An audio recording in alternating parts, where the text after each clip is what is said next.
स्वागत है आप सभी का अपना चैनल अंकिता दीदी टीचिंग। तो आज हम पढ़ने वाले हैं नवबोध आदर्श उत्तर नवबोध संभावित प्रश्न पत्र सेट ए लेखा शास्त्र कक्षा 12वीं। तो आज हमारा ये 9वां क्लास है आदर्श उत्तर का।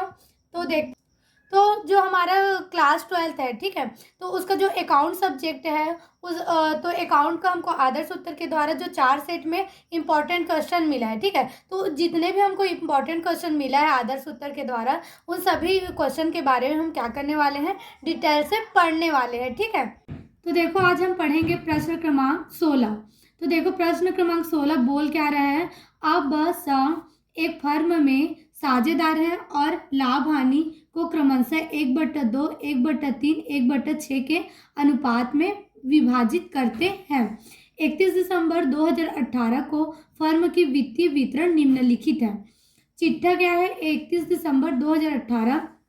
दायित्व पक्ष में है लेनदार 19,000 रुपये, देय बिल है 5,000 रुपये, संचय निधि कितना है 12,000 रुपये और पूंजी कितना है अ का क्रमशः 40,000, 30,000 और 25,000 है। सभी को जोड़ोगे तो कितना आ जाएगा 95,000। और संपत्ति पक्ष में क्या है, बैंक में रोकड़ 2,500 रुपये है, देनदार में कितना है 15,500 रुपये, अंतिम रहते कितना है 25,000 रुपये, मोटर गाड़ी है 8,000 रुपये और मशीनरी है 35,000 और भवन है 45,000, ठीक है। टोटल कितना दिया गया है 1,31,000 और 1,31,000। अब देखो संयोजन क्या बोल रहा है, ब व्यापार से 1 जनवरी 2019 को पृथक होता है। आपको निम्नलिखित संयोजन करने हैं। फर्म की ख्याति का मूल्य 18,000 रुपये लगाया गया है। मशीनरी पर 10% तथा मोटर गाड़ी पर 15% हरास। स्कंद का मूल्य 20% से और भवन का मूल्य 10% तक बढ़ाना है। चौथा क्या है, अशोध ऋण कोष को 1950 रुपये तक बढ़ाना है। पुनर्मूल्यांकन खाता एवं ब का पूंजी खाता बनाइए, ठीक है। तो देखो अब प्रश्न को एक बार आराम से समझते हैं, ठीक है, फिर क्या करेंगे हम लोग हल करेंगे, है ना। तो देखो अब एक फर्म में साझेदार हैं और लाभ हानि को क्रमशः 1/2, 1/3 और 1/6 के अनुपात में विभाजित करते हैं। मतलब इसी वाले अनुपात में विभाजित करते हैं ना। तो देखो यहाँ पर क्या दे 1/2, 1/3, 1/6। किसी का हर समान है क्या, नहीं है, तो इस हर को पहले आपको क्या करना पड़ेगा, समान करके अनुपात की गणना करना पड़ेगा, ठीक है। तो मैं आपको यहीं पर बता देती हूँ कि इसको करना कैसे, ठीक है, क्योंकि आगे हमको जरूरत पड़ेगी इसको ठीक करके बांटने के लिए, तो हम यहीं पर समझ जाते हैं। देखो क्या है 1/2 है, फिर क्या है 1/3 और 1/6। इनके बीच में हमको क्या करना है, प्लस लगाना है। क्यों, क्योंकि तीनों के हर को क्या करना है, हमको समान करना है, ठीक है। तो देखो जो ये 6 है सबसे बड़ा हर है ना, तो इसको कुछ करने की जरूरत नहीं है। आपको क्या करना है, केवल जो छोटे छोटे हर वाले हैं उनको क्या कर देना है, तिर्यक का गुणा कर देना है। जैसे कि 3 1 का 3 हो जाएगा और 2 1 का 2 हो जाएगा, ठीक है, प्लस 1 की 1। अब देखो 3 2 कितना हो गया 5, 5 और 1 कितना हो गया 6। तो आपका कौन सा अनुपात आएगा जी, 3 2 1 के अनुपात में आपको बांटना है, ठीक है। जो जब भी ये हमको हर ना असमान दिया रहता है तो उसको जो सबसे बड़ा रहता है उसको कुछ नहीं करना रहता है, और जो छोटे छोटे हमारे हर वाले संख्या होते हैं उसको क्या कर देना है, तिर्यक का गुणा कर देना है, ठीक है। 3 1 3, 2 1 2, ठीक है, और प्लस ये 1 का 1। अब इस सभी को जोड़ोगे तो कितना आ जाएगा, 3 2 1 आ जाएगा। मतलब 3 2 5, 5 और 1 कितना हो जाएगा 6। तो हमारा कौन सा अनुपात है जी, 3 2 1 का अनुपात है, ठीक है। आपको ऐसी ही अनुपात की गणना करना है अगर एग्जाम में ऐसा देता है तब, ठीक है। अब क्या बोल रहा है, 31 दिसंबर 2018 को फर्म की वित्तीय वितरण निम्नलिखित है, ठीक है। मतलब उनकी वित्तीय स्थिति में जो भी विभाजन हुआ है, जो भी बांटा गया वो इस प्रकार। तो देखो चिट्ठा क्या दिया है, 31 दिसंबर 2018 को समाप्त होने वाले वर्ष के लिए। तो हमको तो दायित्व में हमारा लेनदार कितना दिया है, 19,000 रुपया दिया है, ठीक है। देय बिल में कितना है 5,000 रुपये है। संचित निधि कितना है 12,000 रुपये। पूंजी खाता में बस तीनों का कितना है 40,000, 30,000, 25,000। सभी को जोड़े तो कितना आ गया 95,000। बैंक में रोकड़ 2,500, देनदार कितना है 15,500, अंतिम रहते हैं आपका 25,000 और मोटर गाड़ी है 8,000 रुपये और मशीनरी कितना है 35,000 और भवन कितना है 45,000। सभी को ऐड करेंगे तो कितना आ जाएगा 1,31,000। मतलब ये आपको चिट्ठा दिया है पिछले वर्ष का, ठीक है। तो आपको इसको एक बार अच्छे से पढ़ना है, ठीक है। अब संयोजन में क्या बोला है हमको, इसको भी आराम से समझ लेते हैं। तो देखो ब व्यापार से 1 जनवरी 2019 को पृथक होता है, मतलब ना जो हमारे 3 साझेदार थे अ ब स, तो उसमें जो ब साझेदार था ना वो व्यापार को इससे क्या हो जाता है, अलग हो जाता है, मतलब अवकाश ग्रहण कर लेता है ना। तो उसके लिए क्या हमको समायोजन दिया गया है ना, ठीक है। तो आपको निम्नलिखित समायोजन करने हैं, मतलब आपको और कुछ कुछ चीज को जो अब औजार है तो क्या चीज बढ़ रहा है क्या चीज घट रहा है उसका क्या करना है, हमको समायोजन करना है, ठीक है। तो जब ब गया ना तो हमारी फर्म की ख्याति का मूल्य कितना था जी, 18,000 रुपये था, ठीक है। फर्म की ख्याति का मूल्य कितना आका गया है, 18,000 रुपये आका गया है, ठीक है। और मशीनरी पर 10% तथा मोटर गाड़ी पर 15% हरास करना है, मतलब जो मशीनरी का मूल्य होगा उसमें 10% कम करना है, और जो मोटर गाड़ी है उसके मूल्य में कितना परसेंट कम करना है, 15% कम करना है, ठीक है। और स्कंद का मूल्य 20% से और भवन का मूल्य 10% तक बढ़ाना है। देखो ह्रास का मतलब क्या होता है, कम करना होता है, ठीक है। तो इसको कमी मानेंगे, ठीक है। और यहाँ क्या करना है, स्कंद और जो हमारा भवन है उस दोनों के मूल्य को क्या करना है, 20 और 10% के 20 और 10% क्रमशः बढ़ाना है, ठीक है। तो देखो चौथा संयोजन क्या दिया है, और अशोध ऋण कोष को 1950 रुपए तक बढ़ाना है। पुनर्मूल्यांकन खाता एवं ब का पूंजी खाता बनाइए। पुनर्मूल्यांकन खाता क्यों बनाया जा रहा है, क्योंकि हमारा जो साझेदार फर्म है उसका नियम है, जब भी कोई नया साझेदार व्यापार में प्रवेश लेता है या फिर व्यापार को छोड़कर जाता है तो तब भी हमको कौन सा खाता बनाना पड़ता है, पुनर्मूल्यांकन खाता बनाना पड़ता है, ठीक है। तो पुनर्मूल्यांकन खाता बनाएंगे। फिर जो साझेदार ब है वो छोड़ के जा रहा है व्यापार को, तो उसको कितना रुपए दिया जाएगा, उसको किस में करना करेंगे, ब के पूंजी खाता में, ठीक है। तो हमको क्वेश्चन में पुनर्मूल्यांकन खाता बनाना है और क्या बनाना है, पूंजी खाता बनाना है, ठीक है।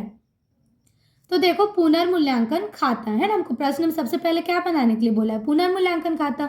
तो पुनर्मूल्यांकन खाता का प्रारूप का क्या होता है, विवरण राशि। एक विवरण राशि विकलन पक्ष के लिए होता है, एक विवरण राशि किसके लिए होता है, समकलन पक्ष के लिए होता है ना। तो पुनर्मूल्यांकन खाता का नियम क्या होता है, यदि संपत्ति के मूल्य में कमी होता है तो क्या होता है, विकलन आता है, और संपत्ति के मूल्य में वृद्धि होता है तो कहाँ जाता है, समकलन जाता है, ठीक है। और अगर हमारे दायित्व में वृद्धि होता है तो कहाँ आता है, विकलन आता है, और दायित्व में अगर कमी होता है तो कहाँ जाता है जी, समकलन जाता है, ठीक है। तो ये नियम हमको याद होने चाहिए कि संपत्ति में वृद्धि होगा तो तब वो कौन साइड जाएगा, और कमी होगा तब कौन साइड जाएगा, ठीक है।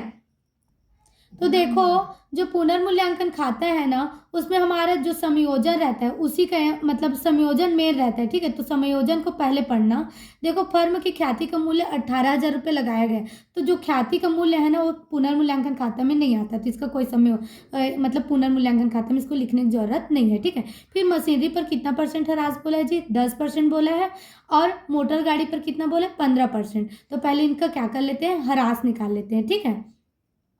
तो देखो मोटर गाड़ी में आपका कितना दिया है, मोटर गाड़ी में कितना परसेंट ह्रास करना है, 15% ह्रास करना है, ठीक है। और ह्रास के मतलब क्या होता है, कमी होता है, इसलिए मोटर गाड़ी को कौन से जो मोटर गाड़ी है हम लोग का क्या है, संपत्ति, और संपत्ति के मूल्य में जब कमी होता है तो कौन से पक्ष में आता है, विकलन पक्ष में आता है, ठीक है। तो मोटर गाड़ी से कितना है, 1,200 रुपये। अब 1,200 कैसे आया है, जो हमारा मोटर गाड़ी है उसका मूल्य कितना है पता है आपको, 8,000 रुपये है, ठीक है। कितना है जी, 8,000 रुपये। उसमें कितना कम करना है, 15% ह्रास करना है, तो 15 बटा कितना आ गया, 100 आ गया, ठीक है। तो ये दोनों जीरो आपका क्या हो गया, कैंसिल हो गया। फिर 5 शून्य शून्य, 5 अट्ठे कितना हो जाएगा, 40 हो जाएगा। फिर 1 शून्य शून्य और 1 अट्ठे 8 हो जाएगा। तो देखो ये जीरो का जीरो और ये जीरो का जीरो और ये 8 4 कितना हो जाएगा, 12 हो जाएगा, ठीक है। तो मोटर गाड़ी का कितना आ गया, 1,200 रुपये आ गया, ठीक है। फिर जो हमारा जो मशीनरी खाता है उसका चिट्ठे में कितना दिया गया, 35,000 दिया गया है, ठीक है जी। कितना दिया गया है, चिट्ठे में मूल्य 35,000, और उसमें कितना परसेंट ह्रास करना है, 10%। तो 10 बटा कितना आ गया, 100 आ गया है ना। तो ये दोनों जीरो से ये दोनों जीरो कट जाएंगे। अब देखो जो अब केवल कितना निकल गया, मशीन का ह्रास हमारा 3500 निकल गया, तो मशीन खाता में कितना आ गया है, 3500 रुपये आ गया, ठीक है। फिर जो संदिग्ध ऋण संचय हमको जो चौथा संयोजन में क्या दिया है पता है आपको, अशोध ऋण कोष को 1950 रुपये तक बढ़ाना है। तो जो अशोध ऋण कोष होता है वो हमारे लाभ नहीं होता, वो हमारे लिए क्या होता है जी, हानि होता है, ठीक है। तो इसलिए उसको हमेशा कौन साइड लिखते हैं, विकलन पक्ष में लिखते हैं, ठीक है। संदिग्ध ऋण खाता से 1950 रुपये। देखिए आप लोग जब आदर्श उत्तर से सॉल्व करेंगे ना तो आप लोग क्वेश्चन को आराम से पढ़ के करना, ठीक है, क्योंकि मेरे को बार बार बताते नहीं बनता ना, इसलिए मैं आपको ऐसे ही मुंह में बोल के बता रही हूँ, ठीक है। तो समझ जाना इतना को, है ना। तो संदिग्ध ऋण खाता कितना आ गया, 1950 रुपये आ गया, है ना। अब देखो इधर क्या है, स्कंद खाता, है ना। तो हमको प्रश्न में क्या बोला है पता है आपको, स्कंद क्या है, आपका संपत्ति है, और संपत्ति के मूल्य में यहाँ क्या किया जा रहा है, वृद्धि किया जा रहा है। आपको संयोजन में दिया गया है कि स्कंद का मूल्य 20% रुपए से और भवन का मूल्य 10% रुपए तक 10% तक बढ़ाना है। मतलब स्कंद और भवन क्या है, हमारी संपत्ति, और दोनों के मूल्य में क्या होगी, वृद्धि होगी। तो आपको पता है ना पुनर्मूल्यांकन खाता का नियम, यदि आपके संपत्ति के मूल्य में वृद्धि होता है तो कौन साइड लिखाता है, समाकलन साइड। तो इसलिए हम लोग स्कंद खाता से और भवन खाता से दोनों को कौन से पक्ष में लिखे हैं, समाकलन पक्ष में लिखे हैं, ठीक है। अब हमारा जो स्कंद था उसका मूल्य कितना था, तो आपका जो चिट्ठा है ना उसमें अंतिम रहत्य करके अंतिम रहत्य का मूल्य कितना दिया आपको, 25,000 रुपये दिया है ना। तो 25,000 आ गया, ठीक है। अब उसमें कितना परसेंट तक की वृद्धि करना है जी, 20%। तो 20 बटा कितना आ गया, 100 आ गया, है ना। ये दोनों जीरो से ये दोनों जीरो क्या हो जाएगा, कट जाएगा। 2 शून्य शून्य, 2 शून्य शून्य, 5 दूनी 10 की जीरो, हासिल है 1, 2 दूनी 4, 4 और 1 कितना हो गया, 5। तो स्कंद खाता का मूल्य कितना निकल जाएगा, 5,000 रुपये निकल जाएगा, ठीक है। फिर आपका जो भवन है, भवन में कितना परसेंट वृद्धि करना है, 10%। तो भवन का मूल्य आपको चिट्ठे में देखना कितना दिया गया पता है, 45,000 दिया गया है। कितना दिया गया जी, 45,000। 45,000 का आप 10% निकाल देना तो कितना आ जाएगा, दोनों जीरो क्या हो गया, कैंसल। 4500 एक कम 4500, तो भवन खाता का मूल्य कितना आ जाएगा, 4500 आ जाएगा, ठीक है। अब हमको ये तो पता ही ना कि पुनर्मूल्यांकन खाता के अंतर्गत केवल संपत्ति के मूल्य में वृद्धि होता है, और संपत्ति से रिलेटेड समायोजन करते हैं और दायित्व से रिलेटेड करते हैं ना। तो दोनों से संबंधित क्या हो गया, हमारा हो गया। तो हमारा पुनर्मूल्यांकन खाता का तो जो भी मध्य थी वो लिखा गया, ठीक है। अब जोड़ते हैं दोनों साइड का अमाउंट को, ठीक है। तो देखो हमारे समाकलन पक्ष का योग कितना है, 5,000 और 4500 ना। 5,000 और 4500 को जोड़ेंगे तो कितना आ जाएगा, 9,500 रुपये आ जाएगा, है ना। और इधर का देखो कितना दिया है, 1200, 3500 और कितना दिया, 1950 दिया है ना। तो देखते हैं इसको जोड़ते हैं तो कितना होता है ना। तो 1200 अरे 3500 अरे के कितना है, 1950, ठीक है। तो जीरो की जीरो, 5 की 5 हो जाएगा, 5 तो 7 और 7 और 9 कितना हो जाएगा, एक करोगे 10, 16 की 6, हासिल है 1, 1 1 2, 2 और 3 कितना हो जाएगा, 5, 5 और 1 कितना हो जाएगा, 6। तो इधर कितना आ रहा है, 6,650 आ रहा है। मतलब विकलन पक्ष के योग क्या हो रहा है, कम आ रहा है ना। तो क्या करना, जो योग कम आया है उसको, जो अधिक योग आया है, मतलब समाकलन पक्ष का योग क्या है, अधिक आया है, तो उसमें क्या कर देते हैं, इसको घटा देते हैं, ठीक है। तो देखो 9500 समाकलन पक्ष का है, तो समाकलन पक्ष में जो विकलन पक्ष का योग कम आया है ना उसको क्या कर देते हैं, माइनस कर देते हैं, ठीक है। तो जीरो की जीरो, 10 में से 5 जाएगा तो 5 आएगा, और ये कितना हो गया, 4 है ना। तो 4 में से 6 घटेगा नहीं, तो 14 में से 6 घटाएंगे तो कितना आ जाएगा, 8 आ जाएगा, ठीक है। अभी कितना हो गया, 8, 8 में से 6 जाएगा तो कितना बचेगा, 2। तो कितना आ जाएगा हमारा शेष, 2,850, ठीक है। तो ये कहाँ जाएगा, ये शेष विकलन पक्ष में जाएगा, क्योंकि विकलन पक्ष का ही योग क्या है, कम है। तो देखो ये शेष लेकर करके पुनर्मूल्यांकन खाते में नहीं लिखते, तो इसको क्या लिखते हैं, साझेदारों का पूंजी खाता लाभ करके लिखते हैं, ठीक है। हमेशा याद रखना, अगर विकलन पक्ष में कम है राशि तो हम समाकलन पक्ष से शेष लेके आते हैं विकलन पक्ष में, तो क्या होता है, हमारा लाभ होता है, ठीक है। तो हमको लाभ हुआ है क्योंकि विकलन पक्ष का योग क्या है, कम हुआ है, ठीक है। तो अब जो 2850 रुपये आया है ना हमको शेष का, उसको क्या करेंगे, जो हम लोग शुरू में क्या किए थे, अनुपात निकाले थे ना, 3:2:1 का अनुपात, उसी अनुपात में बांटेंगे। तो देखो जो हमारा लाभ आया ना उसको विभाजन करते हैं, मतलब लाभ की राशि को बांटते हैं। तो लाभ कितना आ गया जी, 2850 रुपये, है ना। 2850 आया ना आपका शेष, तो वही क्या है, आपका लाभ की राशि। अब ये 2850 में से आ को कितना मिलेगा, इसको देखते हैं। तो इसका आ का अनुपात कितना निकाले थे शुरू में हम लोग, 3 निकाले थे ना, 3/6, तो 3/6 आ जाएगा, ठीक है। तो 3 एकम 3, 3 दूनी कितना हो जाएगा जी, 6 हो जाएगा, और 3 एकम 3 कट गया। अब इसको कर लो, 2 एकम 2, 2 एकम 2, 2 चौक 8 और 2 दूनी 4 और 1 इसमें आ गया, 2 पंचे 10 हो जाएगा। और 1425 एकम 1425, मतलब आपको कितना मिलेगा, 1425 मिलेगा, ठीक है। तो देखो ब का विभाजन है ना, तो हमारा जो लाभ है ना वो कितना है, 2,850 रुपये है ना। अब इस जो था उसका अनुपात कितना था, 2/6, तो 2/6 आ गया। अब देखो ये 6 से हमको ना डायरेक्ट काटते नहीं बनेगा है ना, तो इसको पहले क्या कर लेते हैं, गुणा कर लेते हैं। ठीक है, 2 शून्य शून्य, 5 दूनी 10 की 0 हासिल है, 1 2 8 16, 16 कितना हो गया 17, और 17 की 1, 2 दूनी 4, 4 1 कितना हो गया 5, 5 बटे कितना आ गया जी 6। अब देखो अब काटते बन जाएगा। ठीक है, 6 कम 6, 6 कम 6, 6 दूनी 12, 6 18, 6 चौक 24, 6 पंच 36, 6 6 36, 6 7 42, 6 8 48, 6 9 54, 9 बार में गया। अब 57 में से 54 चला गया तो कितना बच गया, 3 बच गया है ना। तो 3 किस में आ गया, 0 में, तो 30 बन गया। तो 6 पंच कितना हो जाएगा 30, 6 शून्य शून्य, तो ब का कितना आ गया लाभ में 950 आ गया। ठीक है, तो 950 आ गया। ठीक है, अब सा को भी वैसे ही बांटते हैं तो सेम वही अमाउंट रहेगा। लाभ का कितना 850 और इसका कितना था 1/6। ठीक है, तो ये कैसे कटेगा, 6 कम 6, 6 कम 6, 6 दूनी 12, 6 तिया 18, 6 चौक 24। ठीक है, 4 इसमें आ गया तो 6 कम 6, 6 दूनी 12, 6 तिया 18, 6 चौक 24, 6 पंच 36, 6 सत्ते 42, 6 सत्ते 42 हो गया है ना। तो 7 आ गया। अब 3 इसमें चल दिया ना, 45, अब 0 कितना बन गया 10 बन गया है ना। तो ये क्या मतलब 10 नहीं जी 30 बन गया है ना, 3 इसमें से गया है तो 6 पंच क्या हो जाएगा 30। तो स का लाभ कितना निकल गया 475 रुपये। ठीक है, तो 475 आ जाएगा है ना। तो जो हमको लाभ का राशि आया है उसको अब बस में करके लिख देते हैं। ठीक है, अ का कितना आया था 1425 आया था, तो 1425 हो गया। ब का कितना आया था 950, तो 950 हो गया। और स का कितना आया था 475, तो 475 आ गया है ना।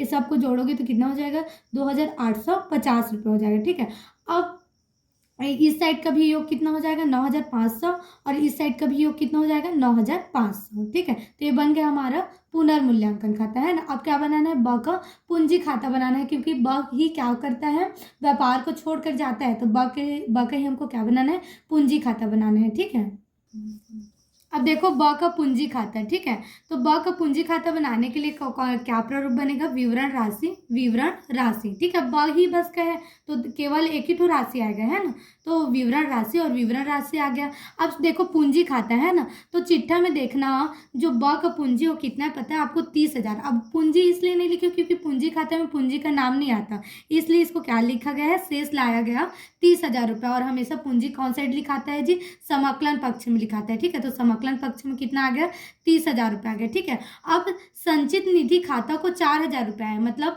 जो संचय की राशि थी ना आपकी चिट्ठा में वो कितना था पता है आपको, 12,000 रुपये था। ठीक है, कितना था जी 12,000 रुपये।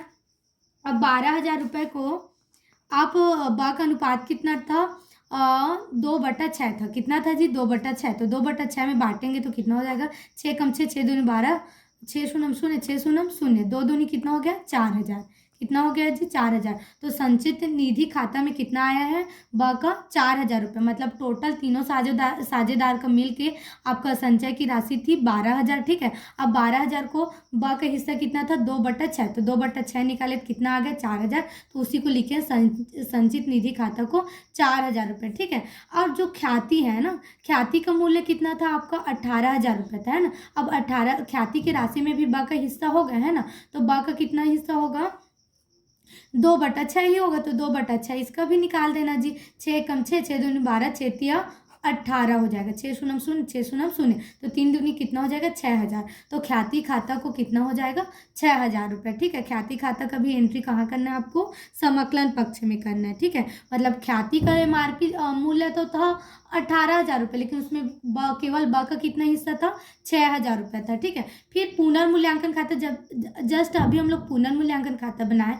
तो उसमें ब को लाभ का हिस्सा कितना मिला था 950 रुपये, तो पुनर्मूल्यांकन खाता को क्या हो गया 950। अब ये समाकलन क्यों लिखा है, क्योंकि इसका शेष कहाँ गया था विकलन, तो विकलन को उल्टा क्या हो जाएगा समाकलन, इसलिए क्या हो गया 950 रुपये समाकलन में पुनर्मूल्यांकन खाता के नाम से आ गया। ठीक है, अब ये सभी को जोड़ेंगे ना तो हमारा टोटल कितना आएगा 40,950 रुपये आएगा। ठीक है, अब 40,950 रुपये जब ब अवकाश ग्रहण करेगा ना तो उसको दिया जाएगा, इसीलिए इसको इस साइड में क्या लिखा है ऋण खाता से, मतलब ब का उधारी है ना, मतलब ब का पैसा फर्म लग रहा है ना, मतलब फर्म की उधारी है ब से, तो इसलिए ऋण खाता से कितना आ गया 40,950 रुपये। तो इसका भी वही योग को लिख देना 40,950, दोनों पक्ष का योग क्या हो गया, बराबर हो गया। ठीक है, तो आज हमारा प्रश्न क्रमांक 16 जो है वो कंप्लीट होता है। ठीक है, अब आगे का क्वेश्चन नेक्स्ट वीडियो में करेंगे। ठीक है, थैंक यू।